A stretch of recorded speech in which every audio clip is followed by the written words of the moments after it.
প্রত্যেক দিন কিছু আমলকে নিজের জন্য খাস করে নিন। প্রত্যেকটা দিন আল্লাহর জন্যে কিছু অংশকে খাস করে নিন আল্লাহ জিকিরের জন্যে। চেষ্টা করুন প্রত্যেক দিন বেশি থেকে বেশি আলহামদুলিল্লাহ করতে। পারা যাবে ইনশাআল্লাহ। কমপক্ষে 100 বার পড়ার চেষ্টা করেন সুবহানাল্লাহ। পারা যাবে ইনশাআল্লাহ। 100 বার চেষ্টা করেন সুবহানাল্লাহি ওয়া বিহামদিহি, সুবহানাল্লাহি ওয়া বিহামদিহি। মিজানের পাল্লায় দুটো কালিমা প্রচণ্ড ভারী হবে, সুবহানাল্লাহি ওয়া বিহামদিহি, সুবহানাল্লাহিল আযীম। চেষ্টা করেন প্রত্যেক দিন কমপক্ষে 100 বার এতটুকু বলা, আস্তাগফিরুল্লাহ ওয়া আতুবু ইলাইহি, আস্তাগফিরুল্লাহ ওয়া আতুবু ইলাইহি। নবী সাল্লাল্লাহু আলাইহি ওয়াসাল্লাম, যার আগের পিছের সমস্ত গুনাহ মাফ, যিনি নিষ্পাপ মানুষ, তিনি দিনে 100 বার আল্লাহর কাছে ইস্তেগফার করতেন। সেখানে আমাদের কতবার পড়া উচিত আমরা নিজেরাই বুঝতে পারছি। কমপক্ষে 100 বার বলতে চেষ্টা করি আস্তাগফিরুল্লাহ ওয়া আতুবু ইলাইহি। এবং সকালে এবং সন্ধ্যায় একবার করে বলার চেষ্টা করি সাইয়্যিদুল ইস্তেগফার। সাইয়্যিদুল ইস্তেগফার কোন বইয়ে পাবেন? আমি রেফার করি একটা বই, হিসনুল মুসলিম। এই বইটার অ্যাপসও পাওয়া যায় প্লে স্টোরে, এখানে পাবেন। সকালবেলা পড়ার পরে কেউ যদি সন্ধ্যার আগে মারা যায় ইনশাল্লাহ জান্নাতে যাবে। সন্ধ্যাবেলায় পড়ার পরে ফজর হওয়ার আগেই যদি মারা যায় ইনশাল্লাহ জান্নাতে যাবে। কোনটা সাইয়্যিদুল ইস্তেগফার? আল্লাহুম্মা আনতা রাব্বি লা ইলাহা ইল্লা আনতা খালাকতানি আনা আবদুক ওয়া আনা আলা আহদিক ওয়া ওয়া'দিকা মাস্তাতা'ত আউযু বিকা মিন শাররি মা সানা'ত আবু'ু লাকা বিনি'মাতিকা আলাইয়া ওয়া আবু'ু বিযানবি ফাগফিরলি ফাইন্নাহু লা ইয়াগফিরু যুনুবা ইল্লা আনতা। এর আগে কখনো শুনেছেন? যাদের মুখস্থ নাই, এটা মুখস্থ করা যাবে? সারা জীবনে মাশাআল্লাহ আমরা এসএসসি পাস করেছি না, এইচএসসি করেছি, অনার্স মাস্টার্স করেছি, physics, chemistry, biology, economics, political science, geopolitics, BCS coaching, computer course সব করেছি না? সাইয়্যিদুল ইস্তেগফারটা মুখস্থ করা যাবে না? যাবে ইনশাআল্লাহ। আল্লাহ পাক তৌফিক দান করুন। চেষ্টা করেন প্রত্যেক দিন বেশি থেকে বেশি বলার জন্য লা হাওলা ওয়ালা কুওয়াতা ইল্লা বিল্লাহ। পারা যাবে ইনশাআল্লাহ। জান্নাতে গাছ রোপণ করতে চান? আপনি কি চান জান্নাতে আপনার বাগান থাকুক, খেজুর বাগান? জান্নাতে গিয়ে দেখবেন আপনার নামে জমি আগে থেকেই কেনা আছে এবং সেখানে খেজুরের গাছ আগে থেকেই রোপণ করা আছে। এমন সৌভাগ্য চান? বেশি থেকে বেশি পড়বেন সুবহানাল্লাহিল আযীম ওয়া বিহামদিহি, সুবহানাল্লাহিল আযীম ওয়া বিহামদিহি। একবার পড়বেন, একটা গাছ রোপণ করা হবে ইনশাআল্লাহ। কমপক্ষে 10 বার পড়বেন, সকালে 10 বার, সন্ধ্যায় 10 বার। কি পড়বেন? দরুদ শরীফ। কি পড়বেন? দরুদ শরীফ। সবচেয়ে ভালো হয় যদি আল্লাহুম্মা সাল্লি আলা মুহাম্মাদ ওয়া আলা আলি মুহাম্মাদ কামা সাল্লাইতা আলা ইব্রাহিম ওয়া আলা আলি ইব্রাহিম ইন্নাকা হামিদুম মাজিদ, এটা পড়তে পারেন। যদি এটা নাও পারেন, শুধু এতটুকু বললেই হবে ইনশাআল্লাহ, আল্লাহুম্মা সাল্লি ওয়া সাল্লিম আলা নবিয়িনা মুহাম্মদ।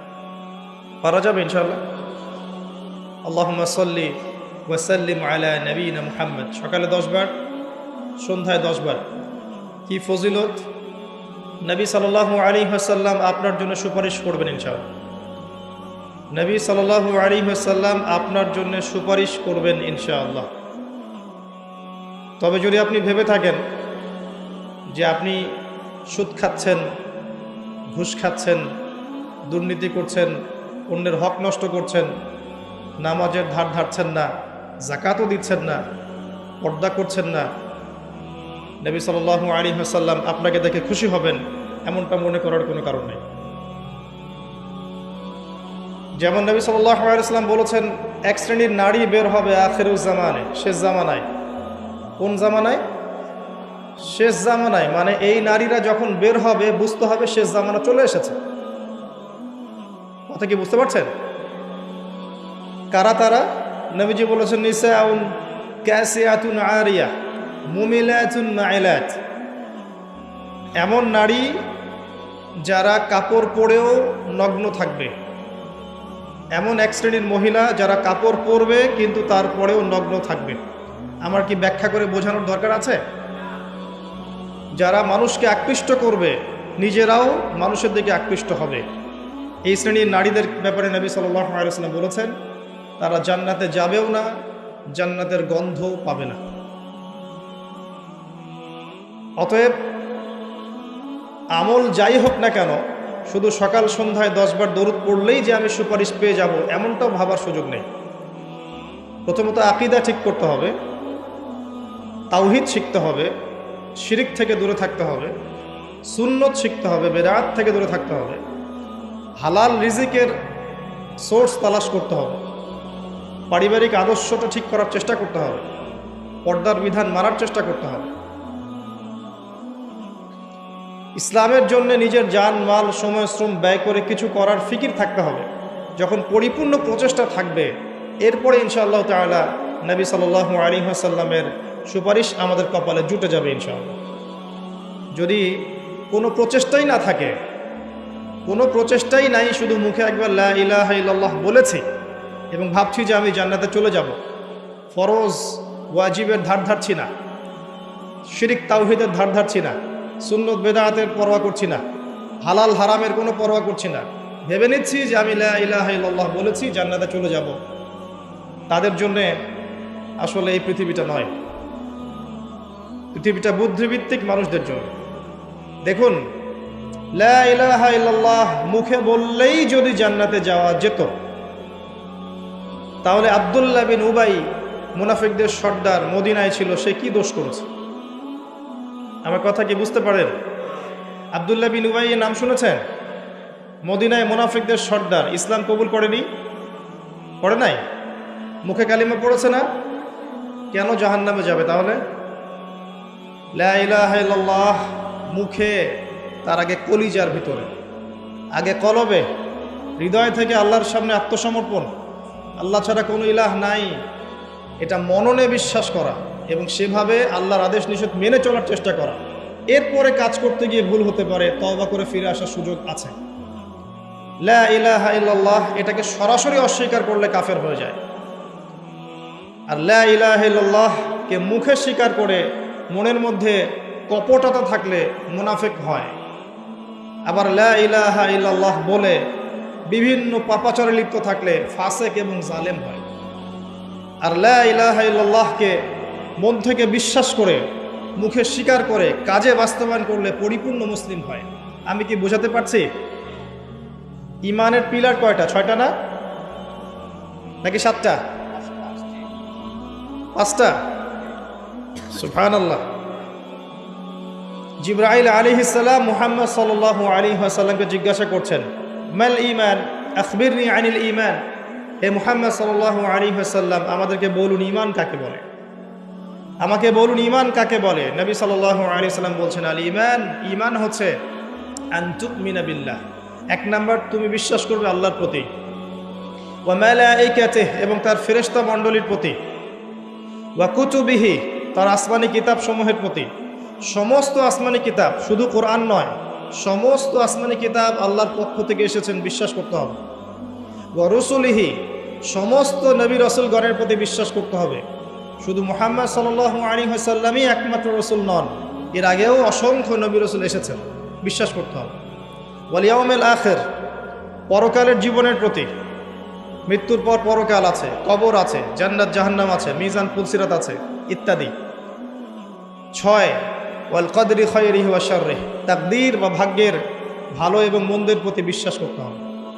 এই 6টা পিলারে যে ব্যক্তি বিশ্বাস করে, মন থেকে, মুখে স্বীকৃতি দেয়, কাজে বাস্তবায়ন করে, তাকে আমরা বলছি পরিপূর্ণ মুমিন। কথা কি বুঝতে পারছেন? এই হলো ঈমানের 6টা পিলার, 5টাও নয় 7টাও নয়। 5টা পিলার হচ্ছে ইসলামের। ইসলামের পিলার কয়টা? 5টা। একটা হচ্ছে তাওহীদ, সাক্ষ্য দেয়া যে আল্লাহ ছাড়া কোনো ইলাহ নেই, মুহাম্মদ সাল্লাল্লাহু আলাইহি ওয়াসাল্লাম আল্লাহর বান্দা এবং রাসূল। 2 নাম্বার সালাত কায়েম করা। 3 নাম্বার যাকাত প্রদান করা। 4 নাম্বার রমাদান মাসে, এই যে আসন্ন রমাদান মাসে সওম রাখা। এবং 5 নাম্বার সামর্থ্য হলে হজ করা। এই 5টা হচ্ছে ইসলামের পিলার। তাহলে ইসলামের ভিত্তি কয়টা? ঈমানের ভিত্তি কয়টা? আপনারা প্রত্যেক দিন একটা অংশ আল্লাহ পাকের জিকিরের জন্য খাস করে নেন। লা হাওলা ওয়ালা কুওয়াতা ইল্লা বিল্লাহ বেশি থেকে বেশি বলার চেষ্টা করেন। আল্লাহুম্মা সাল্লি আলা মুহাম্মাদ ওয়া সাল্লিম, দরুদ শরীফ বেশি বেশি পড়ার চেষ্টা করেন। যে ব্যক্তি একবার দরুদ পাঠ করবে নবী সাল্লাল্লাহু আলাইহি ওয়াসাল্লামের উপরে, আল্লাহর রাসূল বলছেন তার উপর আল্লাহ পাক 10 বার রহমত করবেন ইনশাআল্লাহ। তার আমলনামা থেকে 10টা গুনাহ আল্লাহ মাফ করে দিবেন। শুধু তাই নয়, 10টা নেকি লেখা হবে এবং তার মর্যাদা 10 গুণ বাড়িয়ে দেওয়া হবে। সবচেয়ে বড় কথা হচ্ছে দরুদ বেশি বেশি পড়লে আপনার টেনশন দূর হয়ে যাবে। যে ব্যক্তি দরুদ শরীফ বেশি বেশি পড়ে তার টেনশন কমে যায়। একজন সাহাবী জিজ্ঞাসা করেছিলেন, ইয়া রাসূলুল্লাহ সাল্লাল্লাহু আলাইহি ওয়াসাল্লাম, নবীর নাম আসলে কমপক্ষে সাল্লাল্লাহু আলাইহি ওয়াসাল্লামটুকু বলবেন, কারণ নবীজি বলেছেন সাল্লাল্লাহু আলাইহি ওয়াসাল্লাম, যার সামনে আমার নাম নেওয়া হয়েছে কিন্তু নাম শুনেও আমার প্রতি দরুদ পড়ে নাই, এই ব্যক্তির জন্য ধ্বংস। হে টিকটক প্রজন্ম, তোমাদেরকে কি বোঝাতে পারলাম? নবীর নাম তোমাদের কানে যাওয়ার পরেও যদি তোমরা সাল্লাল্লাহু আলাইহি ওয়াসাল্লাম এটা না পড়ো, নবীজি বলেছেন সেই ব্যক্তির জন্য অভিশাপ বা ধ্বংস।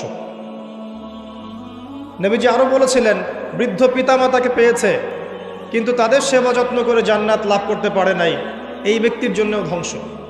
এখনকার যুব সমাজকে কি হাদিসটা বোঝাতে পারলাম? বৃদ্ধ পিতামাতা আছে, তাদের সেবা যত্ন করে জান্নাত কিনতে পারছে না, এই ব্যক্তির জন্য ধ্বংস। আরেকটাই নবী সাল্লাল্লাহু আলাইহি ওয়াসাল্লাম বলেছেন, যে ব্যক্তি রমজান মাসকে পেয়েছে কিন্তু রমজান মাসে ইবাদত করে নিজের গুনাহ মাফ করাতে পারেনি, এই ব্যক্তির জন্য ধ্বংস। তাহলে এই 3 শ্রেণীর ব্যক্তির জন্য ধ্বংস। একজন সাহাবী বলছেন, ইয়া রাসূলুল্লাহ সাল্লাল্লাহু আলাইহি ওয়াসাল্লাম, আমি দোয়ার মধ্যে কতটুকু দরুদ পড়ব?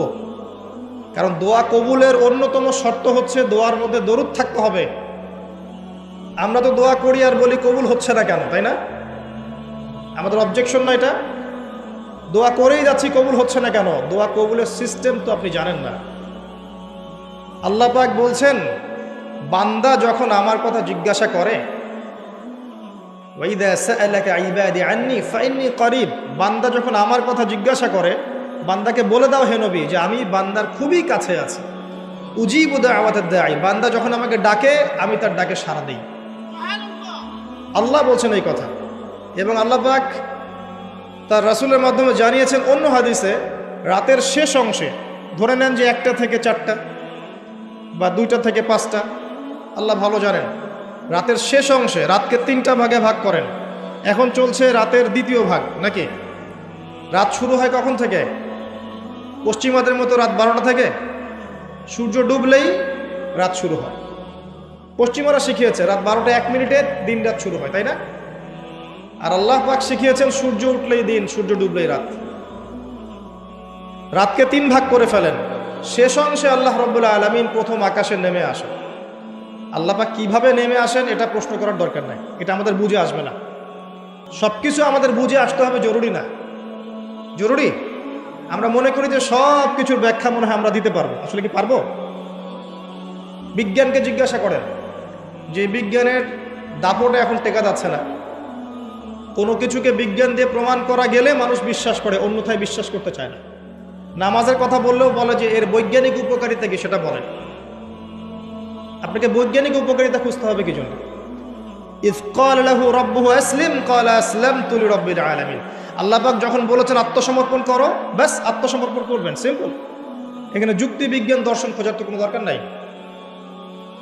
কেউ যদি বলে এই কনসেপ্টটা মৌলবাদী কনসেপ্ট, আপনি বলবেন যে আমি মৌলবাদী হিসেবে গর্বিত। আল্লাহ পাক বলেছেন ইয ক্বালা লাহু রাব্বুহু আসলিম ক্বালা আসলামতু লিরাব্বিল আলামিন। ইব্রাহিমকে তার রব বলেছেন আত্মসমর্পণ করো। যখনই বলেছেন তখনই তিনি আত্মসমর্পণ করেছেন। এর নাম ইসলাম। সবকিছুকে এই তিনটা বিষয় দিয়ে প্রমাণ করা নাও যেতে পারে। বিজ্ঞানকে শুধু জিজ্ঞাসা করেন না যে can you give us the definition of soul, রূহ। বিজ্ঞান, তুমি কি আমাদেরকে আত্মার সংজ্ঞা দিতে পারবে? পারবে? আত্মা কাকে বলে, কত প্রকার, কি কি, আত্মা কঠিন নাকি তরল না বায়বীয়, পারবে? পারা যাবে? তাহলে কি আত্মার অস্তিত্ব নাই? একজন মানুষ জীবিত, একজন মৃত, কি পার্থক্য এর মধ্যে? একজন জীবিত, একজন মৃত, কি পার্থক্য? কি নাই তার মধ্যে? ইহুদিরা জিজ্ঞাসা করেছিল নবী সাল্লাল্লাহু আলাইহি ওয়াসাল্লামকে, ওই যে তিনটা প্রশ্ন করেছিল না, আসহাবুল কাহফের কি হয়েছিল, জুলকারনাইন বাদশার কি হয়েছিল, এবং রূহ কাকে বলে। তারাও এর সংখ্যা খুঁজেছে।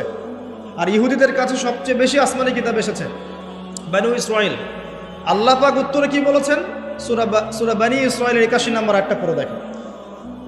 ইয়াসআলুনাকা আনির রূহ, তোমাকে তারা আত্মা সম্পর্কে জিজ্ঞাসা করছে। কুলির রূহু মিন আমরি রব্বি, বলে দাও রূহ হচ্ছে তোমার রবের আদেশ মাত্র। আল্লাহর আদেশে মায়ের গর্ভে এসেছে, আল্লাহর আদেশে দেহ থেকে বের হয়ে চলে যাবে। কোনো ব্যাখ্যার দরকার আছে? মানুষ মারা গেলে, হুট করে মারা গেলে বলে হার্ট অ্যাটাক করে মারা গেছে, কারণের দরকার আছে? আল্লাহর হুকুম হয়েছে, মরে গেছে, সিম্পল। এই রূহটা কোথায় ছিল? এই রূহটা ছিল রূহের জগতে, আলমে আরওয়াহ একটা জগৎ আছে। এই জগৎ কত গ্যালাক্সি দূরে, এটা নিয়ে আমাদের গবেষণা করার দরকার নেই। এটা নিয়ে তারা গবেষণা করতে পারে যাদের আল্লাহ বিশ্বাস নাই, তারা খুঁজে খুঁজে বের করুক। কিন্তু এই জগৎ আছে, আলমে আরওয়াহ, রূহের জগৎ বলে একটা জগৎ আছে।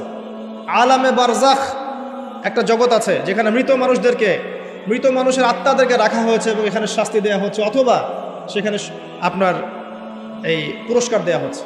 এই দুইটা পার্ট, একটা ইল্লিন, একটা সিজ্জিন। পুণ্যবানদের আত্মা চলে যায় ইল্লিনে, আর বৎকারদের আত্মা চলে যায় সিজ্জিনে।